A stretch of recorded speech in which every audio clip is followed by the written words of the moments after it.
Welcome to Growth Hack by Poppy Digital. Tips and tricks to master the algorithms from industry insiders. Now here's your host, Julian Espinoza. Welcome back to Growth Hack, where we break down marketing channels like Google, Facebook, Instagram, and show them how to make them work for you. As marketers, we're consumed with algorithm chasing. I mean, this podcast is all about it. When it comes to LinkedIn, I've met many people who are using many different strategies. On this episode of Growth Hack, we bring on Judy Fox, and she tells us to stop chasing the LinkedIn algorithm. Judy started her career as a chemical engineer in 1999.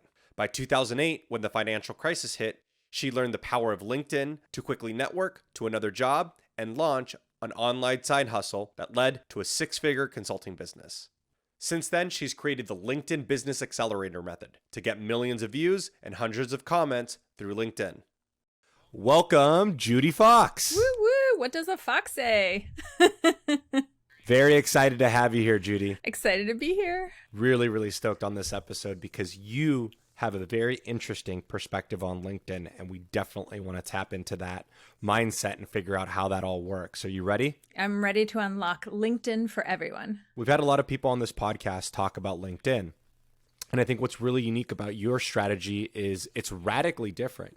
Can you talk to us a little bit about your LinkedIn strategy? I will start by saying I think of LinkedIn in terms of long-term business sustainability.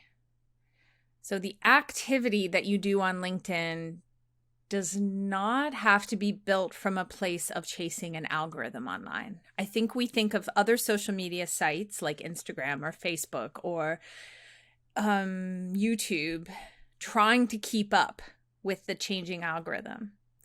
I ignore that on LinkedIn. I'm on LinkedIn and I specifically try to tell people strategies for networking, long-term business and sales results, which comes from trust and leadership and positioning and social capital. And that is always irrespective of an algorithm.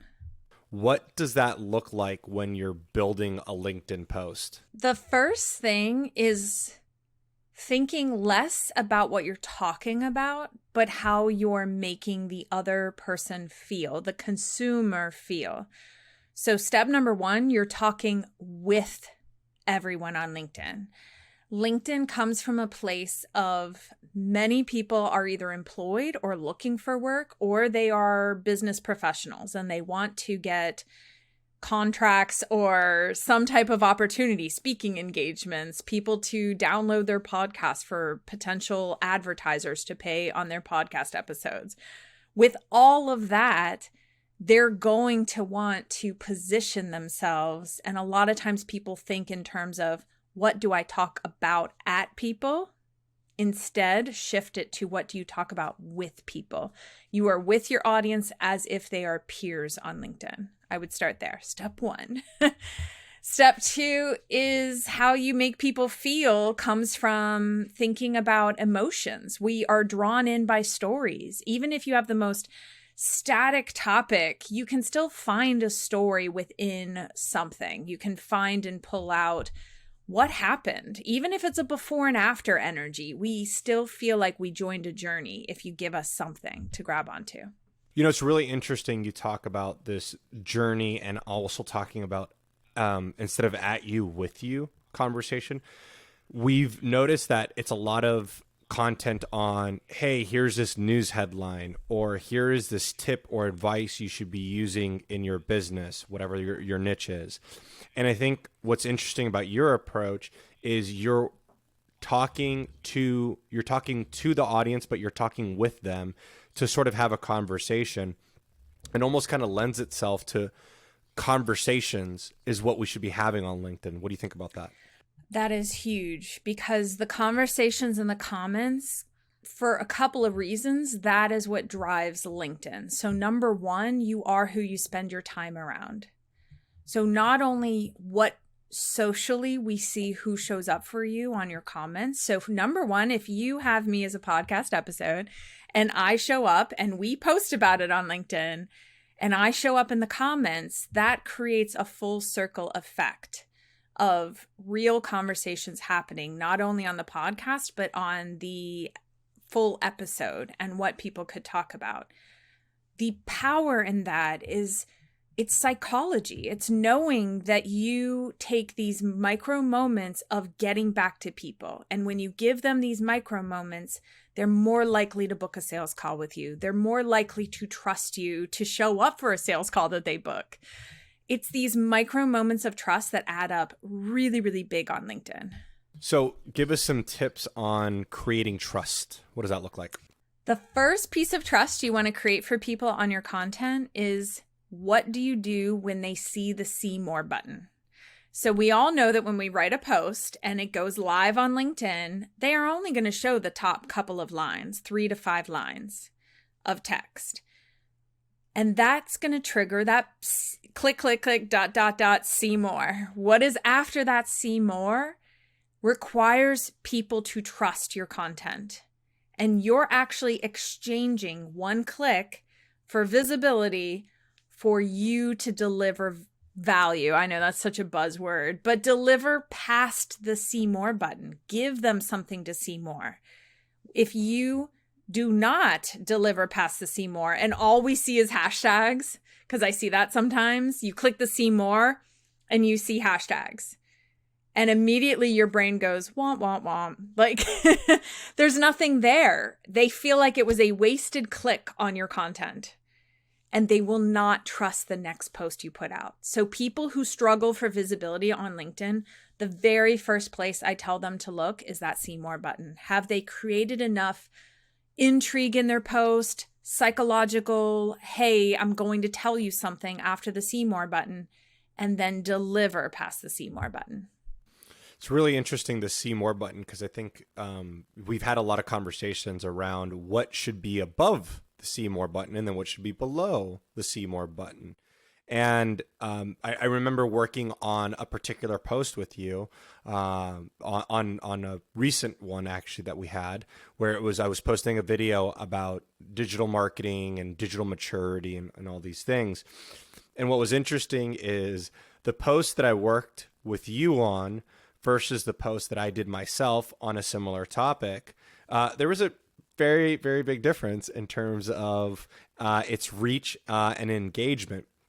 I think what happened in our conversation and what came out of that conversation came out into this post was that this post itself really created a conversation where my other one was kind of probably more at someone versus having that conversation with someone. So it's very interesting because I think we're sort of programmed that, hey, we're this industry expert in our industry and we are trying to share or come off as that industry expert.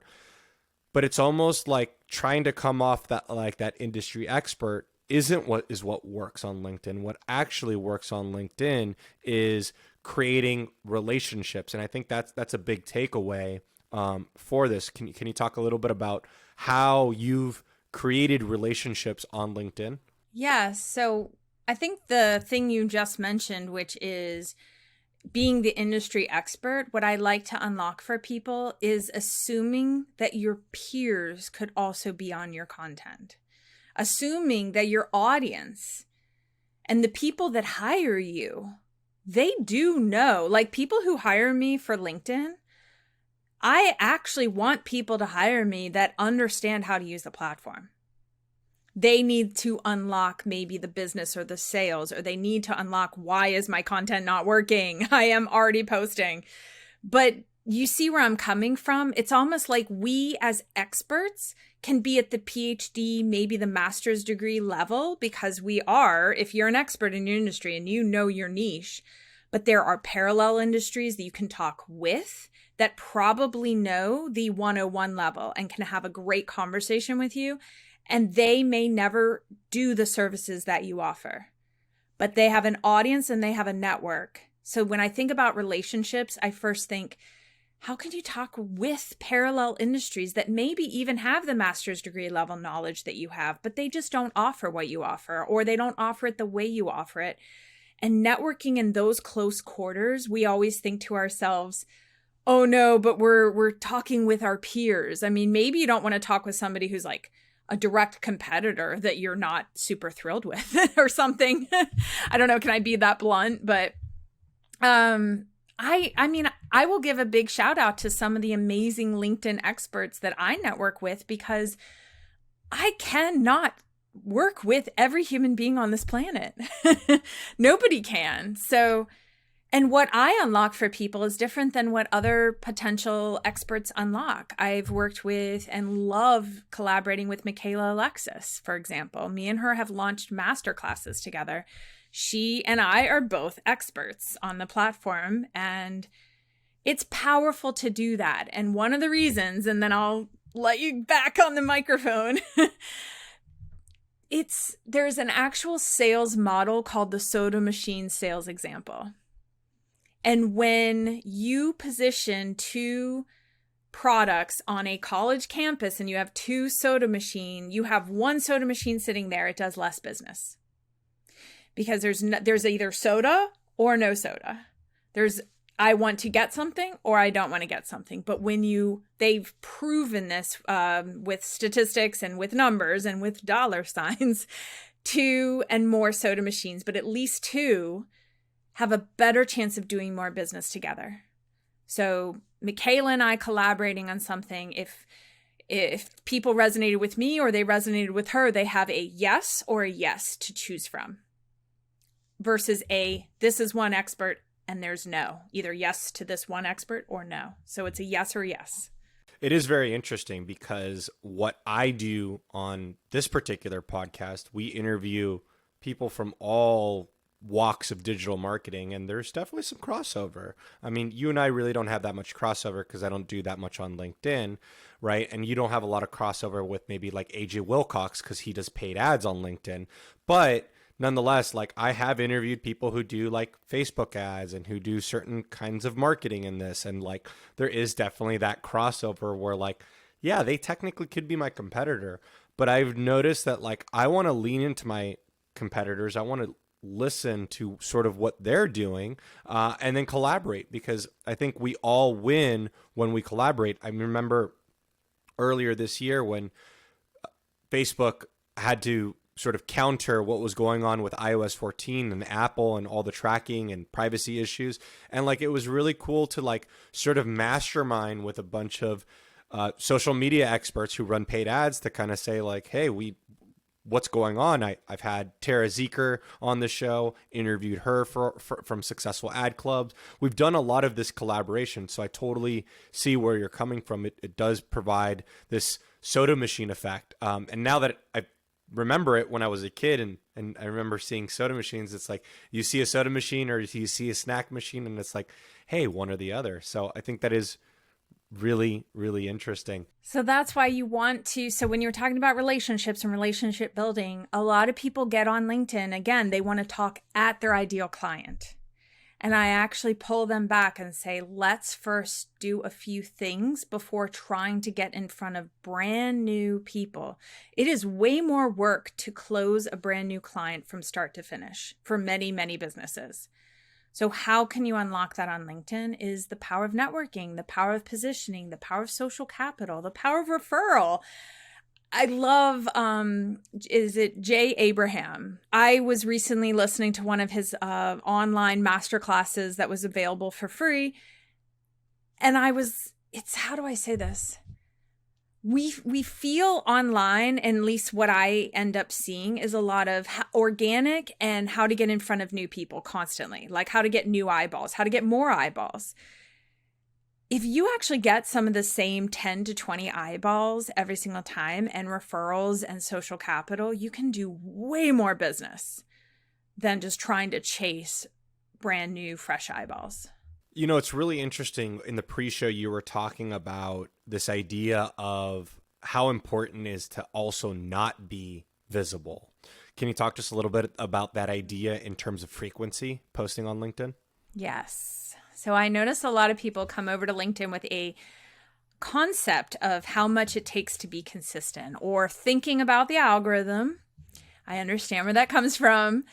What I would say to anyone that wants to position themselves as an expert in their space, a thought leader for business, Number one, you don't want to be completely accessible at all times, or it sends a perception that you're always available, that you are not serving the clients and the busyness that you are experiencing in life because you're spending time hanging out on LinkedIn. So I have a CEO of a hospital who we post max once a week because that looks to her and her audience as a very sustainable level for a busy executive CEO. It would send the wrong signal to say, hey, I'm just chatting on LinkedIn when I have a million big problems to solve in my business, or I'm navigating relationships within my business behind the scenes. So that is the first thing. And then the second thing is, if you're posting all the time, you're telling everybody everything matters. Everything's important. If you want something to be important, if you want something to rise to the top and you want to be seen a certain way, limit how much you're putting out and truly just bring to the top what is the most important. Because if you tell us everything's important, we'll think nothing's important. I think that's super powerful, and it's very, very interesting because it does send some interesting signals. I mean, you've usually heard in the past, and this is not on LinkedIn, this is just across social. It's like, oh, she posts a lot on she posts a lot, right? Or he's always on social media, right? You hear these kind of comments, and it's very interesting because LinkedIn is obviously this more business-centric social media platform. This idea of like, oh, can they really be on social media all the time? Like, what else are they doing? Are they not running the hospital in the case of your client that they should be? So it's a very interesting concept that I don't think we hear about very often. And I think we should definitely hear more about this idea that, hey, also not existing, in that week or maybe in a few days for a period of time, it really sends a message for when they do see you. They crave your content, just like you would crave. Do you have a favorite TV show, some series you're watching that comes out every week, a favorite podcast episode that drops? We crave what is new coming out. And when you don't deliver, people make comments on social media, across social media. You'll be irrelevant, or you will drop out of the public eye. Or what is the other thing I hear? The algorithm won't favor you. You'll lose visibility, right? That is not the case on LinkedIn. The LinkedIn platform, the moment you can, and I'll give you a few strategies for how to hold on to visibility so you can just post once a month. You can post. For a period of time, I took 4 months off this summer. I was off all summer. I did not post at all.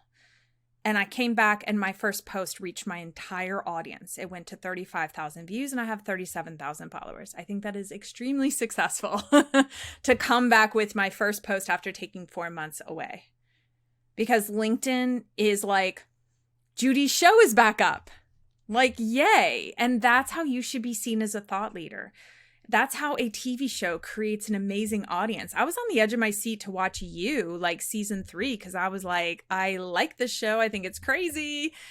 I don't know if you've watched it, but yeah. But anyone listening, think about your favorite shows. Think about your favorite online personality. If they take a break, you will literally crave it. And the first post they make coming back, you'll be all over it.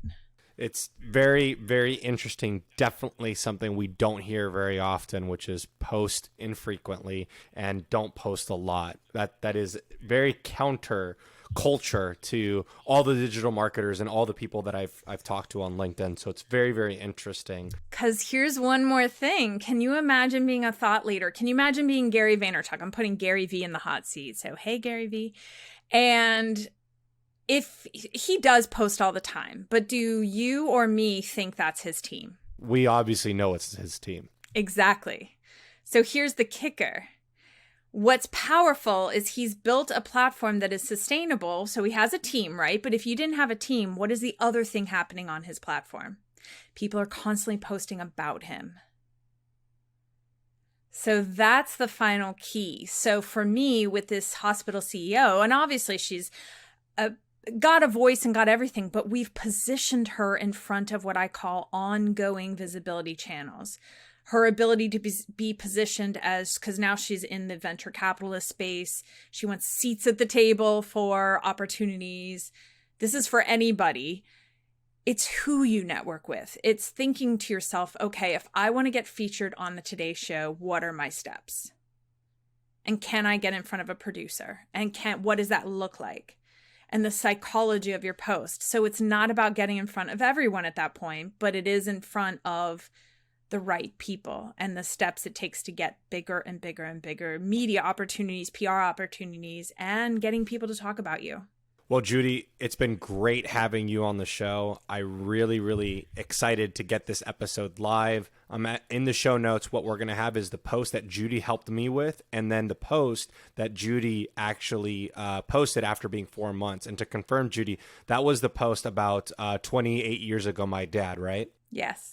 Yeah. So we're going to have that linked into the show notes to show you what really worked for me, what's worked for Judy, even being on a long hiatus, and really excited to eventually have you back on the show again. Yay, excited to be here. This was so great. All right, Judy, thank you.